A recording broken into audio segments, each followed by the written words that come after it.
Madame, Monsieur, bonsoir. Merci de votre fidélité à Oula. Il est tout juste 18h30. C'est l'heure du journal. Nous vous proposons à présent les principaux titres.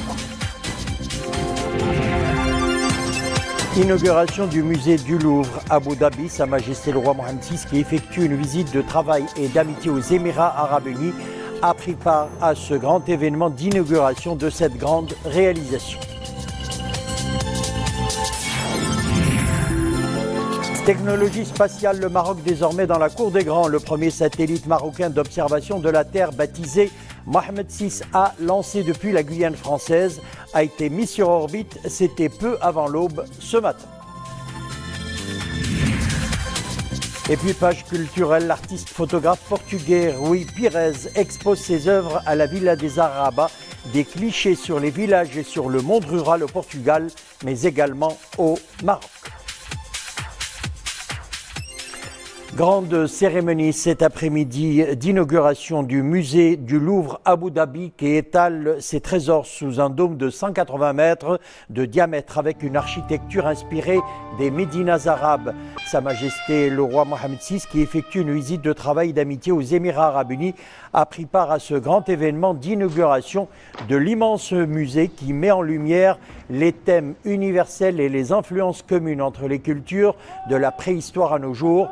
Le musée comporte des espaces surplombant la mer et le dôme qui le couvre est composé de 7850 étoiles en métal à travers lesquelles les rayons du soleil créent une pluie de lumière inspirée des palmeraies et des souks.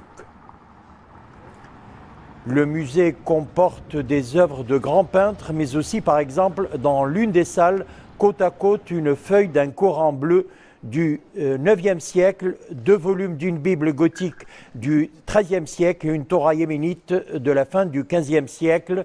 La cérémonie d'inauguration a été marquée notamment par l'allocution de son Altesse Cheikh Mohammed bin Rachid Al Maktoum, vice-chef de l'État des Émirats arabes unis, vice-premier ministre et gouverneur de Dubaï, ainsi que l'allocution du président français Emmanuel Macron. Le musée est situé sur une île à Abu Dhabi. Il ouvrira ses portes publiques samedi prochain avec des festivités prévues jusqu'au 14 novembre. Nous y reviendrons au cours de nos prochaines éditions d'information. Et puis sachez que le ministère de la Maison Royale du Protocole et de la Chancellerie annonce que Sa Majesté le roi Mohammed VI effectuera également une visite officielle au Qatar à partir du dimanche 12 novembre 2017.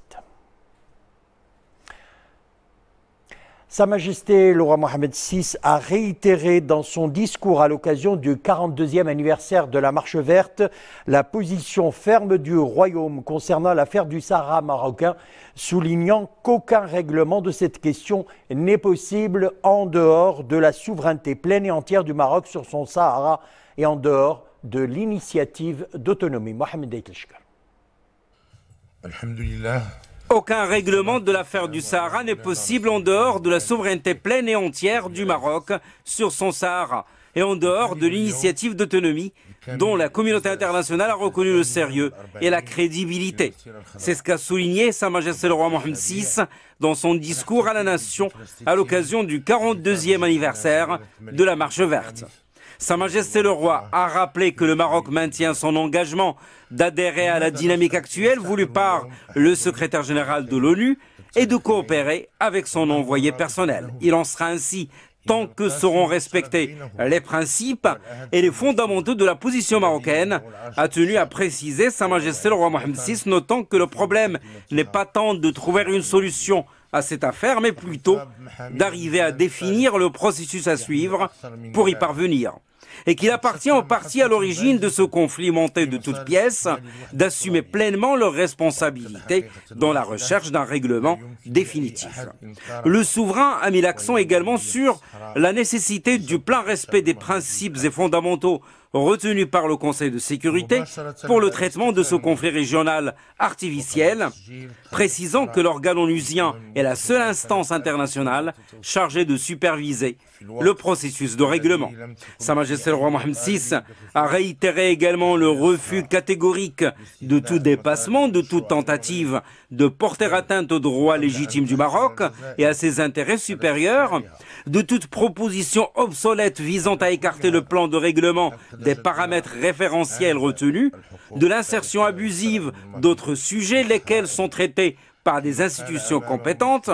Sa Majesté le Roi qui a indiqué que l'anniversaire de la Marche verte est l'opportunité de renouveler l'engagement, de renforcer l'esprit de mobilisation collective et, in fine, de stimuler la dynamique de développement global à l'œuvre dans toutes les régions du Maroc, notamment dans les provinces du Sud.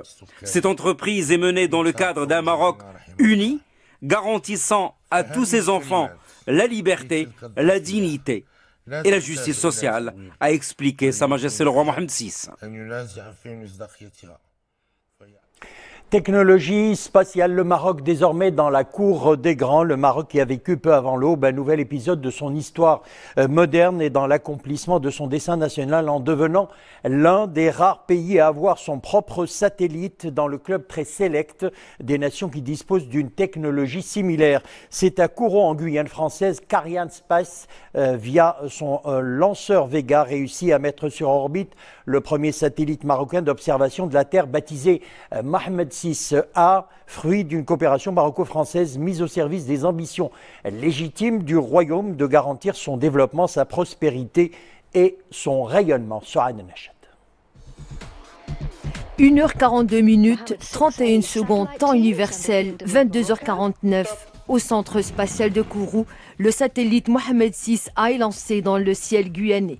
55 minutes et 33 secondes plus tard, ce mastodonte de plus d'une tonne se sépare de son lanceur. Il est mis en orbite à 695 km de la Terre, un grand succès. Le lancement de ce satellite marocain d'observation consolide le positionnement technologique du Maroc en matière d'observation de la Terre, s'inscrivant dans une perspective d'exigence économique et sociale. Le satellite est en mesure de fournir des images de haute résolution qui permettront d'observer régulièrement le territoire, d'en évaluer et quantifier les ressources, de suivre leurs évolutions spatio-temporelles, d'évaluer les impacts et de fournir aux décideurs et aux différents opérateurs économiques des données pertinentes. Une base de données à même de soutenir la gestion et la prise de décision. L'éventail des applications est très large et couvre plusieurs domaines. Gestion des ressources agricoles, hydriques, forestières et sylvopastorales, urbanisme et aménagement du territoire, zone du littoral, infrastructures et réseaux de transport, prévention et gestion des catastrophes naturelles, suivi des évolutions environnementales et des activités cartographiques et cadastrales. Le lancement aujourd'hui du satellite Mohammed VI-A est une étape très importante pour le Maroc, pour se positionner au niveau des pays qui disposent de cette technologie. Et ça va lui permettre d'accéder de façon facile à plusieurs applications, notamment des applications qui concernent le domaine agricole, la gestion urbaine, également le suivi des catastrophes naturelles, et un volet aussi très important qui est le volet de la recherche scientifique, puisque ce satellite va permettre au Maroc de disposer d'une banque d'images à très haute résolution spatiale. Donc ce sont des images multispectrales et qui vont permettre aux chercheurs de développer des algorithmes, de développer des applications adaptées aux besoins du Maroc. La connaissance du territoire, de ses ressources et de sa dynamique étant la base de la consolidation du développement socio-économique, le satellite Mohammed VI-A se met au service des ambitions du royaume, celle de garantir sa prospérité et son rayonnement. Direction à présent Tanger où est arrivé le président de la République de Guinée, président en exercice de l'Union africaine, le président Alpha Condé, et l'invité d'honneur de la 10e édition du Forum international MEDES qui se tient cette année sous le thème de la défiance aux défis, l'ère des grands bouleversements. Je vous propose d'écouter le chef de l'État guinéen. C'était à son arrivée à l'aéroport Ibn Battuta de Tanger. C'est un grand honneur pour moi d'être désigné comme lauréat pour cette grande organisation. C'est une grande fierté pour moi. Et ça montre aussi les excellentes relations qui existent entre le Maroc et la Guinée et entre le Maroc et l'Union africaine. Bon, vous savez, le Maroc est membre fondateur de l'EUA. Et donc c'est tout à fait normal, c'est le retour du Maroc. Parce que comme le dit à Roi, c'est bien de revenir à la maison, comme il a dit lui-même dans son discours. Et nous sommes convaincus que le Maroc apportera beaucoup à l'Union africaine, tant au niveau de la diplomatie qu'au niveau du développement et du renforcement. Pour cela, on a vraiment besoin du leadership du Maroc. La 10e édition du Forum international MEDES 2017 a pour thème, nous le disions cette année, de la défiance au défi, l'ère des grands bouleversements. L'Afrique sera au centre d'ailleurs de toutes les discussions initiées par l'Institut Amadeus et organisées sous le patronage de Sa Majesté le roi Mohamed VI. Le forum réunit quelques 120 intervenants de haut niveau, dont de nombreuses personnalités mondiales. 3000 participants prennent part à l'événement pour se pencher sur les questions liées au développement durable également et sur le nouvel échiquier géopolitique mondial. C'est Mbokhlifi et Mounia Marouche. Décideurs politiques et opérateurs économiques échangent autour de la place de l'Afrique dans le monde et ses relations avec les autres pouvoirs régionaux du Nord et du Sud. Le développement durable, la question de la migration et la sécurité alimentaire, autant de panels au programme de ce forum euro-africain. La coopération entre l'Union européenne et l'Afrique peut être mieux structurée. L'approche que l'Union européenne doit adopter désormais, et pas seulement l'Union européenne, tous les partenaires futurs de l'Afrique, il faudra qu'ils comprennent que l'Afrique n'est pas seulement un réservoir de matières premières, qu'ils comprennent que les matières premières dont nous disposons, les immenses richesses dont nous disposons, bien que c'est tout à fait normal que nous voulions en tirer un minimum de profit. Autrement dit que ces matières premières, nous n'ayons pas toujours à les exporter de façon, enfin, en tant que matières premières, que nous ayons aussi la possibilité de transformer chez nous et d'avoir des valeurs ajoutées qui rapporteront davantage à nos peuples.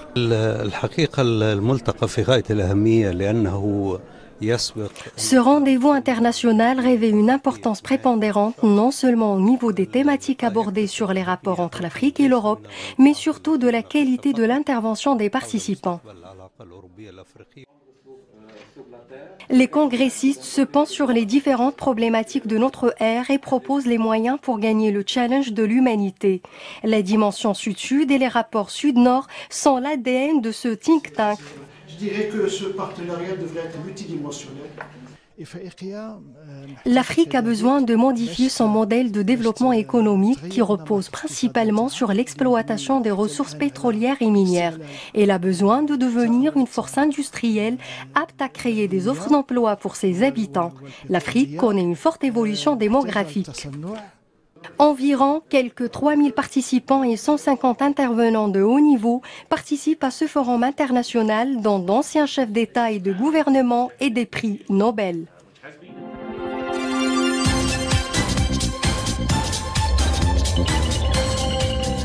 Le Maroc réélu au Conseil exécutif de l'UNESCO pour la période 2017-2021.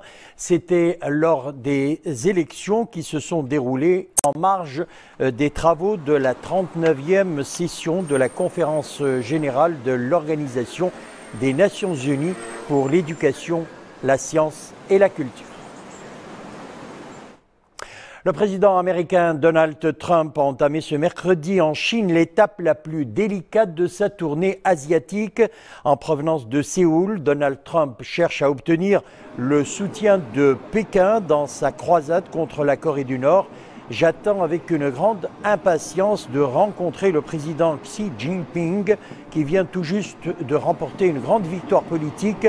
Allusion faite au nouveau mandat de 5 ans que le président chinois a obtenu à la tête du parti chinois et donc du pays. Autre sujet que les deux présidents aborderont demain, l'énorme déficit commercial américain.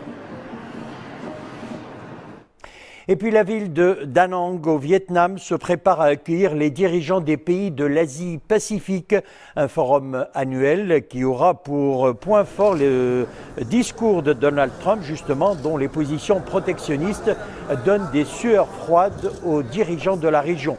Le président américain, chinois, russe ainsi que le premier ministre japonais figurent parmi les invités de marque de cette réunion au sommet qui se déroulera vendredi et samedi. Aujourd'hui et demain, les ministres des Affaires étrangères des pays de l'APEC tenteront d'accorder leur violon pour tenter de changer la position des États-Unis justement sur le protectionnisme américain.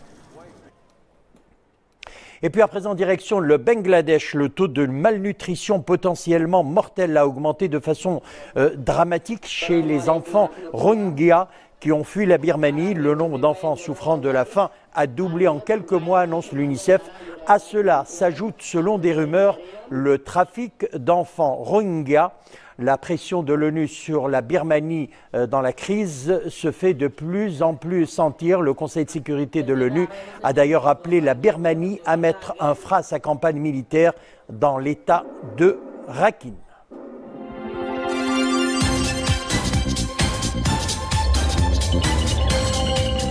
On arrive à notre page culturelle, nous le disions en titre, il s'appuie sur une approche humaniste de la photographie.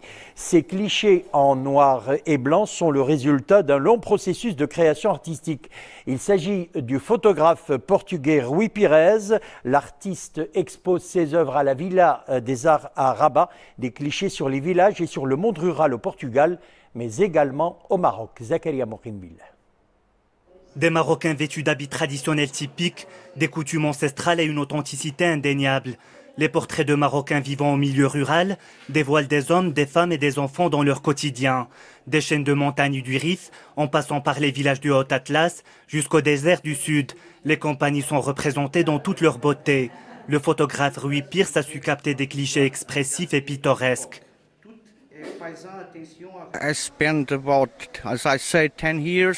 J'ai passé 10 ans à voyager dans le Maroc profond pour réaliser des portraits de gens.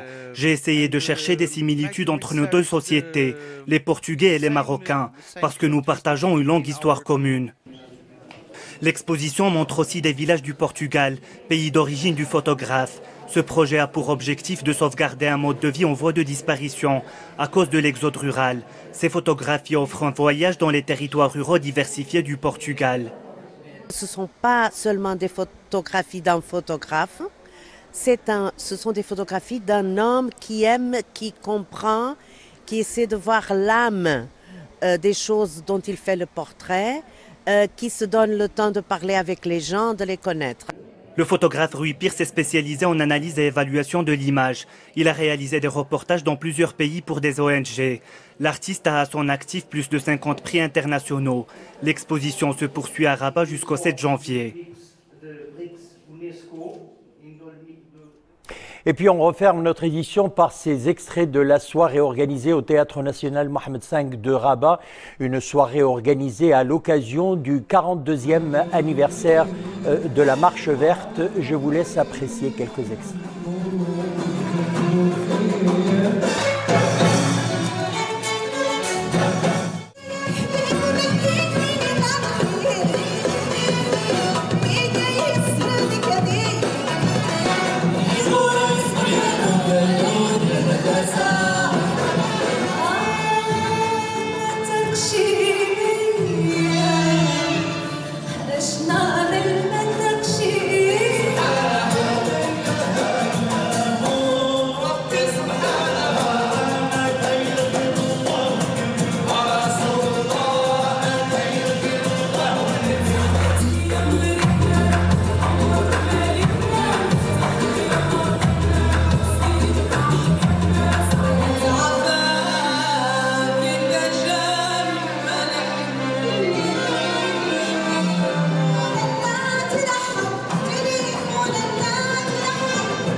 Voilà, je rappelle que c'était une soirée organisée à l'occasion du 42e anniversaire de la Marche verte. C'était au Théâtre National Mohamed V de Rabat. C'est ainsi qu'offre enfin notre édition. Merci de l'avoir suivi. Excellente soirée et à demain.